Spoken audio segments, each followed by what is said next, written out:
Hey, Pat Rigsby here, and in today's episode, I want to talk with you about how to evolve to stay ahead of the market. Let's get to it. So recently, Holly and I were in Orlando. We were at the Halloween Horror Nights at Universal. She's a big Halloween fan. That's a whole different story. But, we also happened over to Universal's new park, and I was just blown away by a couple of the new lands they have that are just incredibly immersive. And I thought back to the first time we went to Disney as a family back probably 2008, 2009. And, everything was wonderful. Obviously, if you've paid any attention to anything that I've put out over the years, big Disney fan, families, big Disney fan as a group. But just how things have evolved, just the level of immersion, the level of detail, as the parks have continued to kind of have this war versus one another on how to stay ahead and how to win the attention of the audience that they both compete to serve. And I think it probably started with this Harry Potter land a while back, or to be fair, I don't even know all the internal names for this stuff. But then we saw Disney do things with Pandora and Toy Story Land, and Universal has, like 3 different lands at this epic universe that I feel like are really detailed and really highly themed.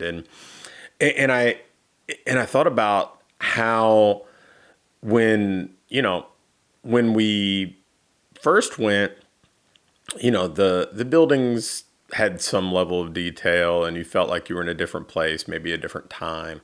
But now, so many of the places in parks feel like you're the star in a movie, and you are just transported to an entirely different kind of place or universe or whatever you'd like to call it. And then, I started to think more about how other businesses have evolved. And, it wasn't all that long ago, maybe, 2 decades ago, that we essentially had these 2 distinct divisions in the restaurant world. We had traditional fast food, McDonald's, Burger King, Wendy's, those types of places. And then we had sit down restaurants, not getting into the upscale restaurants, but just the sit down, the Applebee's, the TGI Fridays, those types of places. And then there was this, again, evolution where fast casual became a thing, where people wanted something that was maybe a little bit better quality than traditional fast food, but moved faster, was more convenient than the sit down table service restaurants. And we've seen that with places like Blaze Pizza and Qdoba down the line. And now we have that in so many different kind of food verticals, if you will. But even the fast food lane, with places like Chick-fil-A really evolving how the drive-through operates to improve speed and efficiency. So, I think that takes us back to, how are we evolving? How is your business? How are we as an industry evolving? And is it in a direction that is really appealing to the client? That last part, I'm not sure. I mean, it's certainly different than it was, 10 or 20 years ago. I mean, 20 years ago, if there was a personal training studio, it was almost exclusively one-on-one. It was largely, the industry was largely operating out of big box health clubs, as independent contractors or as in-house trainers. And then, maybe 5 years after that, we started to see more of the large group training stuff, whether it was the boot camp model or CrossFit or something like that. And it's continued to evolve, but I don't know if the evolution is one that's going to be great for the longevity of those businesses in many cases. I mean, we have a lot of people who splintered off and said, okay, we're going to be specialists in cycling or Pilates or yoga or whatever else. And they do it in high-end, like Class A real estate. And we see so many of those franchisees in those lanes struggle. And if you pay any attention to the holding companies for those kind of franchise organizations like Exponential and whatnot, there are definitely some ups and downs. A holding company that owns F45, definitely some ups and downs, because at least in my opinion, the evolution has not been one that spoke to being client friendly, customer friendly. It's not been something that has provided long-term value for them. Now, if you look at these evolutions in other industries, like the theme parks, if it makes for a better experience, it makes for something that people are more excited about and want to go back to, and you see the return visit rates for both Disney and Universal being so high, it seems to be working. I think that with places like Blaze Pizza or Chick-fil-A, with their popularity, to an extent, that stuff seems to be working pretty well too. Now, it can be watered down and people can try it and miss the mark on a lot of things and knock off the people who are doing it well.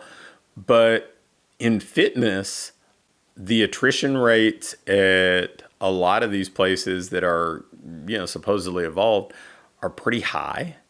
The fail rates of those types of businesses are higher than you would think they should be, with the level of franchise or support that a lot of them are getting. So where are they missing? Maybe they think the evolution is in just simply the high-end equipment, the aesthetics. It's kind of like what we saw with the online training world.